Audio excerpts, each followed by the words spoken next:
बातमी बुलढाण्यातून। बुलढाण्यात टक्कल व्हायरसनं हैराण झालेल्या नागरिकांना दिलासा मिळणार आहे, कारण या विचित्र आजाराची दखल केंद्र सरकारने घेतली आहे। केंद्रीय स्तरावरील अनेक आरोग्य पथकं बुलढाण्यात दाखल झाली आहेत। टक्कल व्हायरसला नष्ट करण्यासाठी कोणत्या उपाययोजना केल्या जात आहेत पाहूया। बुलढाण्याच्या शेगाव तालुक्यात टक्कल व्हायरसनं बाधित रुग्णांची संख्या 146 वर पोहोचली आहे। टक्कल व्हायरसचं थैमान वाढत असतानाच गावकऱ्यांना एक दिलासादायक बातमी मिळाली आहे। या विचित्र व्हायरसच्या संशोधनासाठी केंद्रीय आरोग्य मंत्रालयाची पथकं गावात दाखल झाली आहेत। केस गळती कशामुळे होतीये हे शोधण्यासाठी दिल्ली, चेन्नई इथून तज्ञ डॉक्टरांची पथकं बोलवण्यात आली आहेत। आयुर्वेद, युनानी, होमिओपॅथी, ॲलोपॅथीचे तज्ञ डॉक्टर्स आणि ICMRचे शास्त्रज्ञ या विचित्र केस गळती आजारावर संशोधन करतात।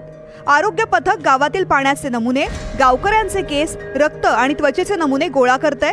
नागरिकांनी घाबरू नये असं आवाहन सरकारच्या वतीनं करण्यात आलंय। शेगाव तालुक्यातला हा भयानक आजार आजूबाजूच्या गावांमध्ये पोहोचण्याआधीच खबरदारीचं पाऊल उचलण्यात आलंय। आरोग्य मंत्री प्रतापराव जाधव यांनी खुद्द गावकऱ्यांना भेट देऊन त्यांना धीर दिलाय। देशभरामध्ये सुद्धा कुठं असं कधी घटनाही घडला नाही, पण बऱ्याच ठिकाणी बऱ्याच लोकांची केस गळती त्या ठिकाणी सुरू आहे। डोक्याला खाज येणं, केस गळती होणं आणि नंतर काही खाजवल्यामुळं काय त्याला थोड्या फुटकुळ्या येणं आपण ज्याला म्हणतो, असं या ठिकाणी आलेलं आहे। तर सर्वांना ही विनंती की घाबरून जाण्यासारखा हा काही मोठा विषय नाही। ज्या लोकांचे पूर्ण केस गेले होते त्यांना पुन्हा केस यायला लागलेले आहेत आणि याच्यावर आपले संपूर्ण बिलकुल आम्ही दिल्लीपासून तर गावापर्यंत, कालवड गावापर्यंत सगळी यंत्रणा याच्यावरती लक्ष ठेवून आहे। शेगाव तालुक्यात सध्या विविध आरोग्य यंत्रणा, वैद्यकीय तज्ञांच्या भेटी आणि सर्वेक्षणाचा धडाका सुरू आहे। दूषित पाण्याशी संबंध आल्यामुळेच केस गळतीचं प्रमाण वाढल्याची शंका व्यक्त केली जाते। तालुक्यातल्या तब्बल 11 गावांमध्ये टक्कल व्हायरस पसरलाय। गेल्या 15 दिवसापासून चालू असलेल्या केस गळतीचं प्रकरण आणि नुकतेच परवा दिवशी आपले केंद्रीय राज्य आरोग्य मंत्री प्रतापराव जाधव साहेबांचा दौरा झाला आणि त्या दौऱ्यात त्यांनी सूचना दिल्या की आयुष मंत्रालयाच्या इथं शास्त्रज्ञ व काही डॉक्टर लोकांची टीम येणार आहे आणि ते आज कोंडगावसह दाखल झाले असून सकाळपासून त्या टीमचं काम इथे चालू आहे। गेल्या 15 दिवसापासून केस गळतीचा प्रॉब्लेम चालू आहे आणि याचा रिपोर्ट आला, ते म्हणतात पाण्यामध्ये नायट्रेटचं प्रमाण जास्त आहे, त्याच्यामुळे हे पाणी खराब आहे, तुम्ही वापरू नका। आम्हाला प्यायलेच तर पाणी नाही, तर हे वापरायचं पाणी आणि प्यायचं पाणी दोन्ही पाणी आणायचं कुठून, हा मोठा प्रश्न आमच्या समोर उभा आहे।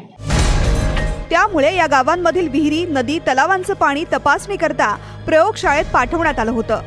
पाण्यातील आर्सेनिक, लीड, नायट्रेटच्या प्रमाणाची तपासणी करण्यात आली।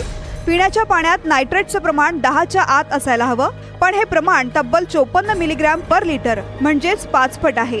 मुख्य दुसरी गोष्ट जी आहे ती म्हणजे आहार, असमतोल आहार जो असतो की ज्यामध्ये प्रथिनं कमी असतात किंवा लोह, आयोडीन, झिंक अशासारखी खनिजं नसतात, फोलिक ॲसिड, जीवनसत्व कमी असतात, अशा व्यक्तींमध्ये निश्चितच केस जास्ती गळू शकतात। आणखीन एक महत्त्वाचं कारण म्हणजे फंगल इन्फेक्शन किंवा बुरशीजन्य हे जे आपल्या स्काल्पचे किंवा टाळूचे जे आजार असतात, Taenia क्रुरिस, Taenia एरियाटा, Taenia कॅपिटिस, telogen effluvium, या आजारांमध्ये निश्चितच केस गळून टक्कल पडू शकतं। केस गळती टाळण्यासाठी गावकऱ्यांनी दूषित पाण्याचा वापर टाळलाय। टक्कल व्हायरस भीतीनं काही गावकऱ्यांनी आंघोळीलाही रामराम केलाय। आता केंद्र सरकारची पथकं गावात आल्यानंतर गावकऱ्यांना दिलासा मिळालाय। मात्र टक्कल व्हायरस आपली पाठ कधी सोडणार याच प्रतीक्षेत सर्व गावकरी आहेत। अमोल गावंडे, NDTV मराठी, बुलढाणा।